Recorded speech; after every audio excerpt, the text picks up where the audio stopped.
नमस्कार, मैं हूं आपके साथ मिर्जा शाकिर अली बेग। 3 राज्यों में किसानों के मुद्दे पर कांग्रेस को मिली जीत ने कांग्रेस के साथ विपक्ष के हौसलों को बुलंद किया। 2019 का चुनाव किसानों के मुद्दे पर लड़ा जाएगा, जिसका संकेत राहुल गांधी ने भी मध्य प्रदेश, छत्तीसगढ़ और राजस्थान में किसानों के कर्ज माफी के ऐलान के बाद कर दिया।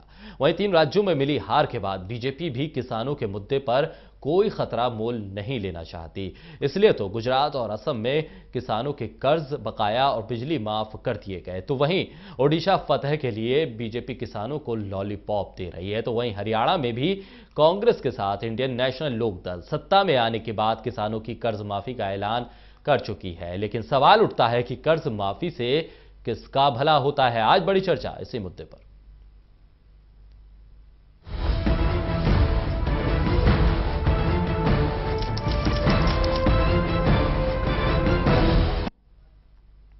तो आज बड़ी चर्चा में हमारे खास मेहमान हमारे साथ जुड़े हुए हैं। हिसार से आईएनएलडी के नेता हरफूल खान भट्टी जी हमारे साथ इस चर्चा का हिस्सा बने हुए हैं। तो वहीं सुरेश कौर साहब किसान नेता हैं, हमारे साथ इस चर्चा में हिस्सा ले रहे हैं। तो वहीं चंडीगढ़ से केवल ढींगरा साहब प्रवक्ता कांग्रेस हमारे साथ इस चर्चा में हिस्सा ले रहे हैं। तो भारतीय जनता पार्टी के तरफ से रणदीप जी हमारे साथ इस चर्चा में हिस्सा ले रहे हैं। आप सभी खास मेहमानों के साथ इस चर्चा को आगे बढ़ाएंगे, लेकिन उससे पहले एक रिपोर्ट पर नजर डालते हैं और उसमें जानने की कोशिश करते हैं कि 2019 के समर से पहले किस तरह से राजनीतिक दल एक एक करके किसानों को लुभाने की कोशिश कर रहे हैं और दिल्ली की सत्ता तक पहुंचने के लिए किसानों पर कितने मेहरबान होते हुए नजर आ रहे हैं। क्योंकि जिस तरह से कांग्रेस पार्टी ने किसानों के मुद्दे पर 3 राज्यों में सत्ता हासिल की है और सत्ता हासिल करने के बाद किसानों की कर्ज माफी के उस वादे पर अमल किया है, उससे तो लगता यही है कि 2019 का चुनाव किसानों के मुद्दे पर ही लड़ा जाएगा।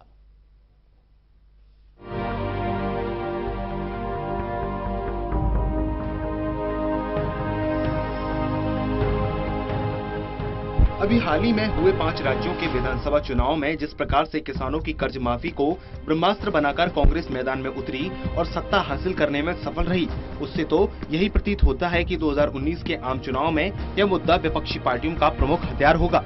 सबसे पहले मध्य प्रदेश में सरकार बनने के 6 घंटे बाद ही मुख्यमंत्री बनते ही कमलनाथ ने 34 लाख किसानों का 2 लाख रुपए तक का कर्ज माफ करने की घोषणा कर दी थी। कुल 38,000 करोड़ रुपए का कर्ज माफ होगा। कर्ज माफी जून 2009 के बाद के कर्जदार किसानों की होगी। इससे लगभग 20,000 करोड़ रुपए का वित्तीय भार सरकार पर आएगा। उसके बाद छत्तीसगढ़ के मुख्यमंत्री भूपेश बघेल ने भी मुख्यमंत्री पद की शपथ लेने के बाद राज्य में 16 लाख किसानों का 6100 करोड़ रुपए का कर्ज माफ करने का फैसला लिया। मध्य प्रदेश और छत्तीसगढ़ के बाद राजस्थान में भी कांग्रेस सरकार ने किसानों का कर्ज माफ करने का फैसला लिया। राजस्थान सरकार ने किसानों का 2 लाख रुपए तक का कर्ज माफ करेगी। राज्य सरकार पर 18,000 करोड़ रुपए का भार पड़ेगा। कांग्रेस नेताओं ने कांग्रेस जो कहती है वो करती है का नारा देकर ये कहना शुरू कर दिया है कि राहुल गांधी ने 10 दिनों में तीनों राज्यों में किसानों का कर्ज माफ करने का वादा किया था, लेकिन हमने ऐसा 2 दिन में ही कर दिखाया है। हरियाणा में भी अब यही सियासत हो रही है। कांग्रेस के वरिष्ठ नेता और हरियाणा के पूर्व मुख्यमंत्री भूपेंद्र सिंह हुड्डा भी यही दावा कर रहे हैं कि केंद्र और प्रदेश की सत्ता की बागडोर कांग्रेस के हाथ में आते ही वे हरियाणा के किसानों को कर्ज से आजादी दिलाएंगे। कांग्रेस की तरह ही इंडियन नेशनल लोकदल पार्टी भी सत्ता में आने पर किसानों को कर्ज माफी का लॉलीपॉप थमाने का काम कर रही है। अभय चौटाला पिछले दिनों सफेदों में सभा में इस बात का ऐलान कर चुके हैं। उधर तीनों राज्यों में सत्ता छिन जाने के बाद अब इसे बीजेपी का डर ही कहे तो 3 राज्यों में कांग्रेस की कर्ज माफी के बाद भाजपा शासित गुजरात सरकार ने 6 लाख बकायेदार 625 करोड़ रुपए बिजली बिल और असम सरकार ने 8 लाख किसानों का 600 करोड़ रुपए का कर्ज माफ कर दिया है। इतना ही नहीं, भाजपा ने ओडिशा में सत्ता में आने पर किसानों का कर्ज भी माफ करने का ऐलान कर दिया है। मगर हरियाणा में मुख्यमंत्री मनोहर लाल खट्टर ने किसानों की कर्ज माफी करने से साफ इनकार कर दिया है। उनका कहना है कि हरियाणा सरकार कर्ज माफी नहीं बल्कि किसानों की दशा दिशा सुधारने, उन्हें आत्मनिर्भर बनाने की दिशा में काम करेगी। इसके जरिए अपनी पकड़ मजबूत करने में लगे हैं। भले ही हरियाणा में सीएम खट्टर अलग राग अलाप रहे हों, मगर क्या बीजेपी, क्या कांग्रेस सबने कर्ज माफी को चुनाव जीतने का जरिया बना लिया है? अगर अतीत की बात करें तो मनमोहन सिंह की सरकार द्वारा साल 2008-2009 में 70,000 करोड़ रुपए की कर्ज माफी भले ही यूपीए सरकार के दोबारा सत्ता में लाने में सफल रही हो, लेकिन इसने जिस नई परंपरा को जन्म दिया है वो चारों तरफ पैर पसार चुकी है। उसका नतीजा ये हुआ कि एक कर्ज माफी अगली कर्ज माफी का आधार बन रही है। जिस कारण बैंक में फंसे कर्ज का स्तर लगातार बढ़ता जा रहा है। जो कर्ज साल 2012 में 24,800 करोड़ रुपए का था, वो 2017 में बढ़कर 60,000 करोड़ रुपए तक पहुंच चुका है। 3 राज्यों में कर्ज माफी करने के बाद कांग्रेस अध्यक्ष कह रहे हैं कि मोदी सरकार को सोने नहीं देंगे। मतलब साफ है कि 2019 की जंग में कांग्रेस कर्ज माफी को अपना प्रमुख हथियार बनाएगी। परंतु इन सफेद पोशों को कौन समझाए कि अगर कर्ज माफी से ही किसानों का भला होता तो उनकी स्थिति में सुधार होता, उनकी समस्याओं का समाधान होता, तो बार बार इसकी जरूरत क्यों पड़ती। इन राजनेताओं को सीख लेने की भी जरूरत है। कर्नाटक से, पंजाब से, महाराष्ट्र से और उत्तर प्रदेश से, जहां सरकारों की कर्ज माफी की योजनाओं के बावजूद वहां के अन्नदाताओं का असंतोष कम होने का नाम नहीं ले रहा है। अलबत्ता ये सरकार कर्ज माफी की बजाय सिंचाई की सुविधाएं, बीज, उर्वरक, ग्रामीण क्षेत्रों को जिला मुख्यालयों से जोड़ने वाली सड़कों का निर्माण, बिजली की आपूर्ति, अन्न भंडारण और समर्थन मूल्य पर उनके खाद्यान्नों की बिक्री पर ध्यान दे तो किसानों की तस्वीर ज्यादा बेहतर होगी। एक तथ्य ये भी है कि इन योजनाओं से किसानों के एक छोटे वर्ग को ही फायदा पहुंचता है, क्योंकि बैंकों से कर्ज लेने वाले किसानों का अनुपात 46.2% है। शेष किसान किसी और जरिए से कर्ज लेते हैं जो कर्ज माफी के दायरे में नहीं आते हैं। नीति आयोग की रिपोर्ट के अनुसार गरीब राज्यों में कर्ज माफी से मात्र 10% से 15% किसानों को फायदा पहुंचता है। खेतर मजदूरों को भी कर्ज माफी से कोई लाभ नहीं होता है, जिससे साफ होता है कि कर्ज माफी किसानों की भलाई का नहीं बल्कि देश के 26 करोड़ किसानों और उन पर आश्रित करोड़ों वोट हासिल करने का एक राजनीतिक स्टंट है। इसके अलावा एक स्याह हकीकत ये भी है कि गांव का एक वर्ग ऐसा भी है जो कर्ज माफी की घोषणाओं को ध्यान में रखकर कर्ज लेता है। बार बार कर्ज माफी के बावजूद किसान ऋणग्रस्त हो रहे हैं। तो इसकी असली वजह ये है कि आज खेती घाटे का सौदा बन गई है। बढ़ती लागत, प्राकृतिक प्रतिस्पर्धा जैसे कारणों से किसानों को लागत निकालने में कठिनाई हो गई है। और अगर कर्ज माफी एक जरिया होता तो किसान आत्महत्या करने पर मजबूर न होता। पिछले साल मई महीने में केंद्र की नरेंद्र मोदी सरकार ने उच्चतम न्यायालय को बताया था कि किसानों की आय और सामाजिक सुरक्षा बढ़ाने के तमाम कोशिशों के बावजूद साल 2013 में हर साल 12,000 से ज्यादा किसान आत्महत्या कर रहे हैं। किसानों की स्थिति को लेकर एनजीओ सिटीजन रिसोर्स। तो रिपोर्ट आपने सुनी। सुरेश गौर साहब, सबसे पहले आपके पास आऊंगा। किसानों की कर्ज माफी का वादा जो कांग्रेस ने किया 3 राज्यों में, सत्ता में आते ही महज कुछ घंटों के भीतर उन्होंने इस फैसले को अमल में कर ये दिखा दिया कि जो वादा उन्होंने किया उसको उन्होंने निभाया भी। साथ ही राहुल गांधी ने यह भी कहा था कि कर्ज माफी आखिरी रास्ता नहीं है, एक लंबा प्रोसीजर है जिसके तहत हम खेती को एक मुनाफे वाले बिजनेस में बदलेंगे। कितना सहमत आप नजर आ रहे हैं? इस तरह की जो राजनीति हो रही है किसानों को लेकर, किसानों के मुद्दे पे पूरा चुनाव लड़ा गया, इसको आप मान रहे हैं कि किसानों के लिए बेहतर है कि इस तरह की राजनीति किसानों को लेकर कम से कम शुरू हो गई है? देखिए, ये किसानों के ऊपर जो राजनीति की जा रही है, ये एक बहुत लंबे समय से किसानों के साथ एक षड्यंत्र किया जा रहा है। क्योंकि पहले किसान को भाव नहीं दिया जाता और अन्य किसी संसाधन नहीं दिए जाते और किसान बार बार कर्ज लेकर के कर्ज में डूब जाता है और आत्महत्या को मजबूर हो जाता है। तब जाकर के पूरे हिंदुस्तान का किसान सड़कों पर आता है, तब जाकर के ये पार्टियां उनके वोट लेने के लिए नारे लगाती हैं। हम पिछले कई साल से एक मांग कर रहे थे कि आप स्वामीनाथन आयोग की रिपोर्ट के तहत पूरे हिंदुस्तान के किसान को भाव दीजिए। कांग्रेस भी सत्ता में रही, भारतीय जनता पार्टी के साथी ये नारा लगा करके ही सत्ता में आए थे कि अगर हम सत्ता में आए तो आते ही स्वामीनाथन आयोग की रिपोर्ट के तहत भाव देंगे। लेकिन तब उन्होंने सुनाई नहीं की।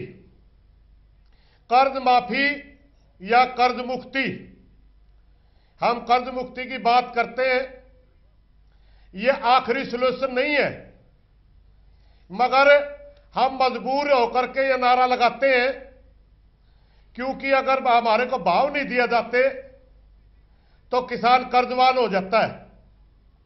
और अगर किसान को आज कर्ज मुक्त नहीं किया जाता, किसान को आज भाव देते तो उनकी जितनी भी आमदनी है वो कर्जा चुकाने में चली जाएगी।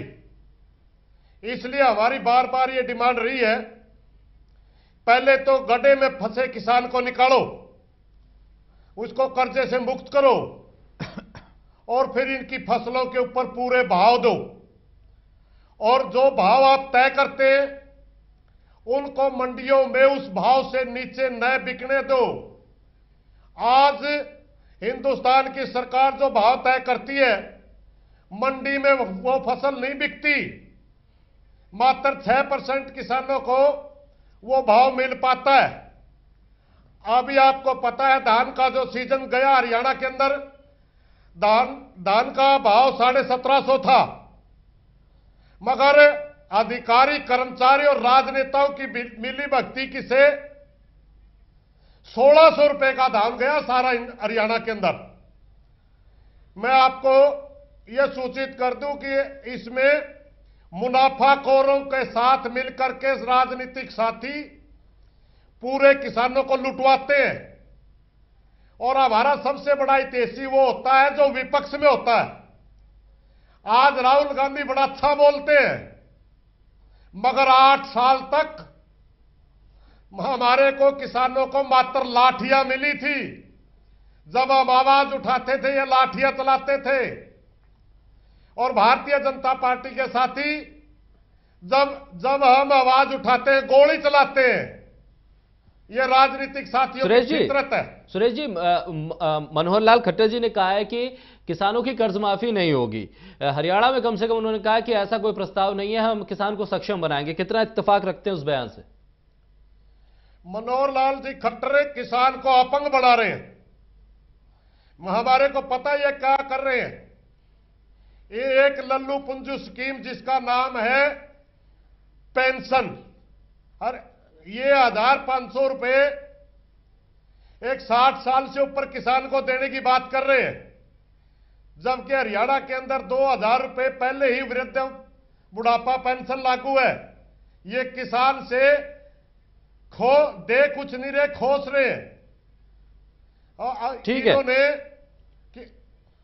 किसान को मारने की एक रणनीति लेने के आ रहे हैं। ठीक है सुरेश जी, आऊंगा, संघर्ष करेंगे, पीछे नहीं हटेंगे। ठीक है सुरेश जी, मैं आपके पास आऊंगा। हरफूल खान भट्टी जी, विपक्ष के तौर पर आप लोगों ने भी वादा कर दिया है आप सत्ता में आएंगे तो किसानों का कर्ज माफ करेंगे। फिलहाल क्या कर्ज माफी ही एक आखिरी रास्ता नजर आ रहा है आपको? इंडियन नेशनल लोकदल पार्टी ने 7 अक्टूबर को प्रदेश की बहुत बड़ी ताऊ के जन्मदिन की रैली के ऊपर यह घोषणा की थी जी कि हम आएंगे तो पहले कर्ज माफी करेंगे सभी किसानों का, ताकि वो एक राहत के रूप में महसूस करे।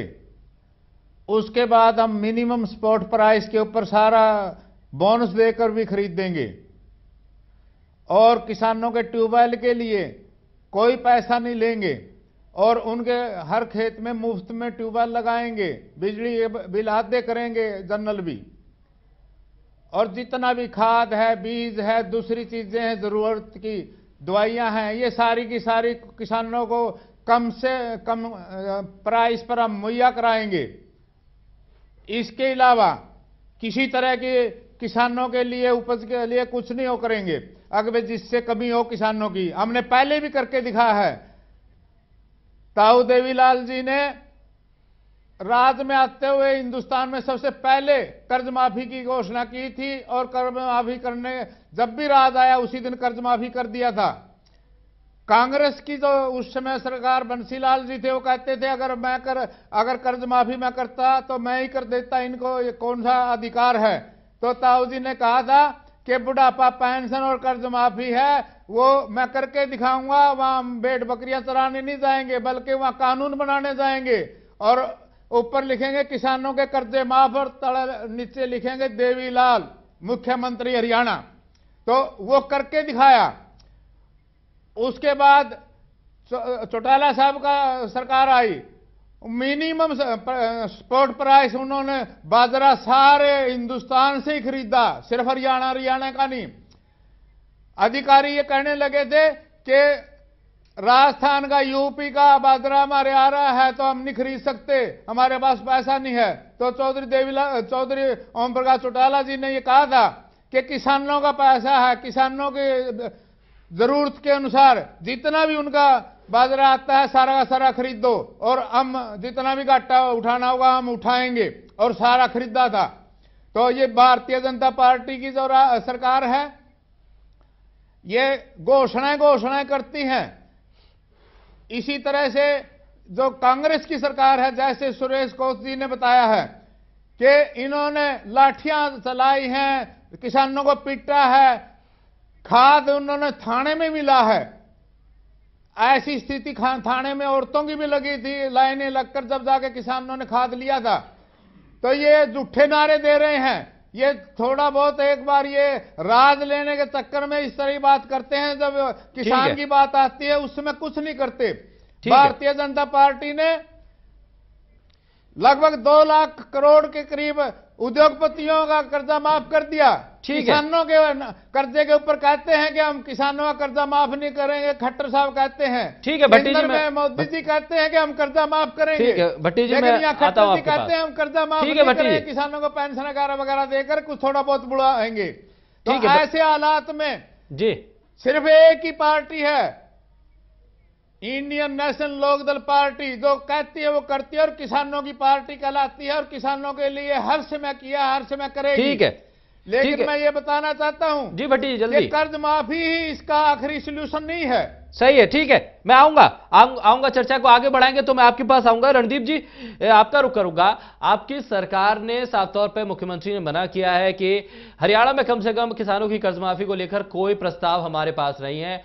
किसान नेता जो तमाम अलग अलग संगठन है वो इसकी आलोचना भी कर रहे हैं, और मुख्यमंत्री कहते हैं हम किसानों को सक्षम बनाएंगे। सवाल ये उठ रहा है कि हरियाणा में कितने किसान अब तक के आपके शासनकाल में सक्षम हो पाए? वो सक्षम बनाएगी। कर्ज माफी कोई साधन नहीं है कि किसानों को उससे कुछ लाभ होगा। वो तात्कालिक कुछ लाभ हो सकता है, लेकिन लॉन्ग टर्म के लिए किसानों को सबल बनाना होगा, सक्षम बनाना होगा, और उसके लिए सरकार धीरे धीरे योजनाएं बना रही है। हमारी सरकार ने पहले भी 1.5 गुना दाम दिए हैं फसलों के। और हरफूल जी को पहले बता दूं कि ये वो किसानों के प्रति हमदर्दी के गोलीकांड भूल गए हैं। कंडेला गोलीकांड के वक्त में हुआ था। दूसरा, राहुल गांधी जी, जनता पार्टी के साथ प्रार्थना करता हूं, झूठ ना बोलो। राहुल गांधी जी तो खुद कर्जा माफी के तहत जमानत पर हैं। शायद आपको ध्यान होगा कि लेकिन जो हेराल्ड के मामले में हरियाणा सरकार गेहूं के ऊपर 2000 की लागत बताती है, कर्जा लिया था, और जो भाव देते हैं 1840 और वो 1.5 गुना। ठीक है सुरेश जी, मैं सवाल कर लेता हूं। वो उसमें रणदीप जी खुद ही कर्जा माफी के तहत। ठीक है रणदीप जी, सुरेश कौश जी किसान नेता हमारे साथ हैं। उनका कहना है कि धान को लेकर जो 1700 रुपए आपने तय किए, किसानों से खरीदा गया 1600, उससे भी नीचे प्राइस पे खरीदा गया। गेहूं की भी खरीद इसी तरह से हुई है। आप तो कागजी तौर पर चंडीगढ़ से बैठ के तमाम घोषणा कर देते हैं, लेकिन मंडियों में तो हाल वैसे का वैसा ही है। जी, इसीलिए भारतीय जनता पार्टी भावांतर योजना लेके आई है। कुछ फसलों में शुरू कर दिया है, और हो सकता है आने वाले वक्त में कुछ और फसलों में भी शुरू हो जाए। भावांतर योजना के तहत किसानों को डायरेक्ट 48,000 किसान आत्महत्या करे, 48,000 15 साल में। लेकिन जी, उस 15 साल पहले की आपको बता देता हूं मैं जी। अगर आप 15 साल की हमारी सरकार ने, मैं अपने इनेलो में कांग्रेस के मित्रों से पूछना चाहता हूं कि ये 1946 से लेकर और जब तक इनकी सरकारें रही हैं, 15 साल में 48,000 किसानों ने आत्महत्या की। वो भावांतर नहीं है, काला नाग है, बढ़ाया हो, वो अजगर है किसानों को भुगतने के लिए। भावांतर के तहत भावांतर के तहत मात्र 20% अनाज खरीदा जाता है। सुरेश जी, मैं आपके पास आऊंगा। सुरेश जी, सुरेश जी थोड़ा समय दे दीजिए। सुरेश जी, वो एक सरकार, ठीक है, कुछ नहीं करना चाहते। सुरेश जी, हमारी सरकार किसानों को सबल बनाना चाहती है। ठीक है सुरेश जी, मैं आता हूँ। से लेकर 1982 में इन्होंने सिर्फ 5 रुपए बढ़ाए, 82 में 1 रुपया नहीं बढ़ाया, उसके बाद 84 में फिर 7 रुपए, फिर 2 रुपए। सुरेश जी, मैं आपके पास आऊंगा। रणदीप जी, सवाल ये उठ रहा है कि आपने जो मिनिमम सपोर्ट प्राइस की बात की वो किसानों को नहीं मिल रहा है, और जब वो किसानों को नहीं मिल रहा है तो कहां जा रहा है वो पैसा, इस पर सवाल उठ रहे हैं। आपकी सरकार के 4-4.5 साल हो रहे हैं, ऐसे में जब किसानों को मंडियों में उनका भाव नहीं मिल पा रहा है, जिम्मेदारी किसकी है?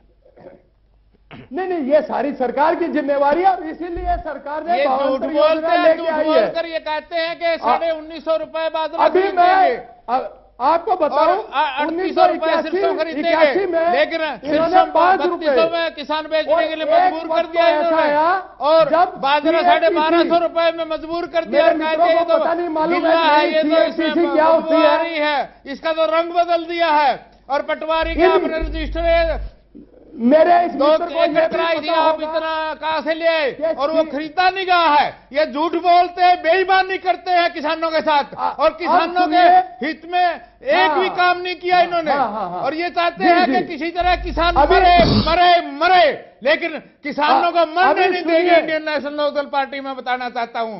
और इंडियन नेशनल लोकदल पार्टी किसानों को भाव भी देगी, और स्वामीनाथन ठीक है रणदीप जी, हरपुल जी देखिए, प्राइस भी देगी, और किसान थोड़ा बहुत। हरपुल जी एक बात कहने दीजिए, उसके बाद आप जवाब देंगे तो समझ में भी आएगा। हरपुल जी नहीं, हरपुल जी देखिए, रणदीप जी को अपनी बात कहने दीजिए, उसके बाद वो जो सवाल उठाए उस पर आप जवाब दीजिएगा। ऐसे ना आपकी बात समझ में आएगी ना उनकी बात समझ में आएगी। बोलना पड़ता है, नहीं हरपुल जी, हरपुल जी ऐसे नहीं, ऐसे बोलना पड़ रहा है मेरे को बार-बार। नहीं हरपुल जी, मैं आपके पास आऊंगा तो आप जवाब देना। देखिए इस तरह से ना आपकी बात समझ में आएगी ना उनकी।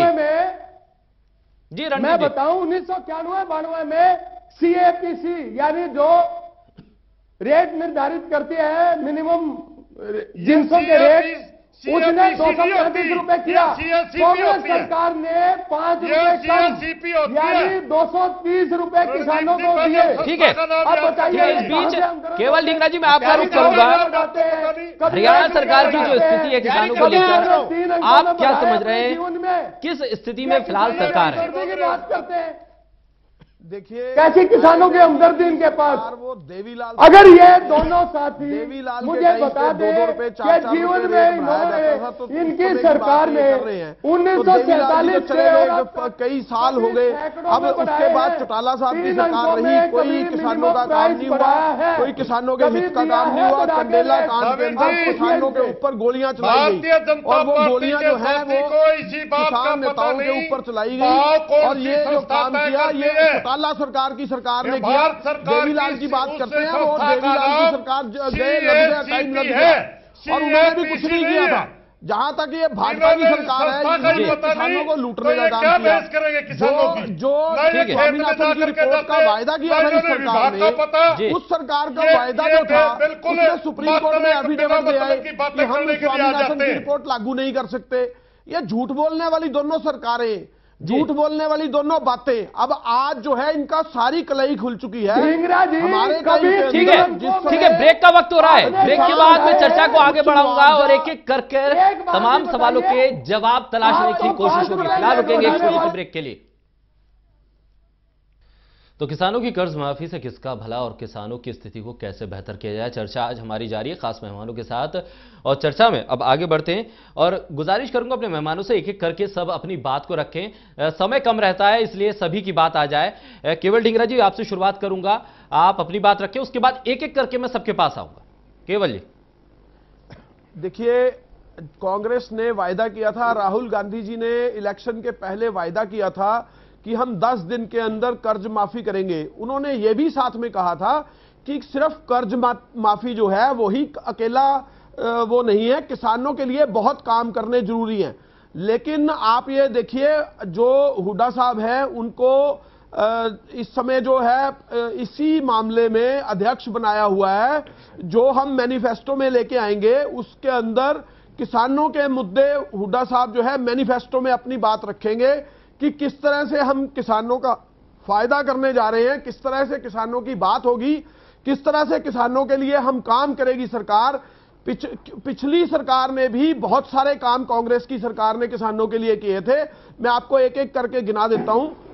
बहुत जल्दी में। बिजली का रेट 12 रुपए पर यूनिट था, उसको 10 पैसे पर यूनिट किसानों को देने का काम किया था। 1600 करोड़ के बिजली के बिल माफ किए थे हरियाणा के अंदर। अच्छा किया था। कभी सेक्शन 4 कभी सेक्शन 6। उसके बाद इस सरकार ने जो ये सरकार आई, इस सरकार ने और पिछली जो चौटाला साहब के साथ जो बीजेपी की सरकार साझीदार थे, इस दोनों सरकारों ने मिलकर किसानों के साथ धोखा किया। और हमने आते ही, हमारी तीनों स्टेटों में आते ही हमने सबसे पहले बिजली के बिल इनका कर्जा माफ किया और ये भी ऐलान किया जो हमारा फार्मूला लॉन्च करेंगे। जहां तक ये लोग हैं झूठ बोलने की सरकारें धनवानों को दे दी। अभी इन्होंने एक दूसरे के ऊपर कीचड़ उठाला, लेकिन ये क्रांति के अंदर है कि ये सरकार जो है जब बात कर रही थी 4-4.5 साल पहले, तो किसानों के मुद्दों पे बात करती थी। 4.5 साल में किसानों का कोई भला नहीं किया। इस सरकार ने कभी 50 रुपए, कभी 40 रुपए, कभी 30 रुपए सिर्फ रेट बढ़ाने का काम किया था। और लाभ बताइए ना, सैकड़ों में कब बढ़ाया? 12% इंक्रीज करके लोगों से वाहवाही लूटने की बात कर रहे हैं। धनवल जी पहले चुप करिए, शर्म आनी चाहिए। सन 1947 झूठ बोलने का काम करते हैं और बीच में किसी की बात पूरी नहीं होने देते थे। बीच में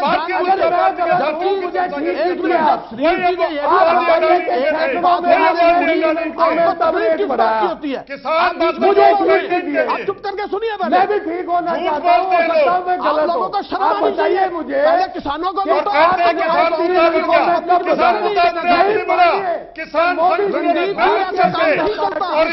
आप लोग किसानों को एमएसपी बढ़ाया है। आप लोग टिक जाइए, जिस तरह से किसानों को लूटने का काम आप रणदीप जी, टीवी चैनल पे रणदीप जी, रणदीप जी, सभी मेहमानों से मैं कहूंगा कि अगर एक एक करके बात रखें तो बेहतर होगा, नहीं तो सिर्फ ये तू-तू मैं से ज्यादा कुछ नहीं है। मेरा सवाल मेरे दोस्तों से झूठ का पुलंदा है। मेरा एक सवाल है, ये INLD के साझीदार हैं।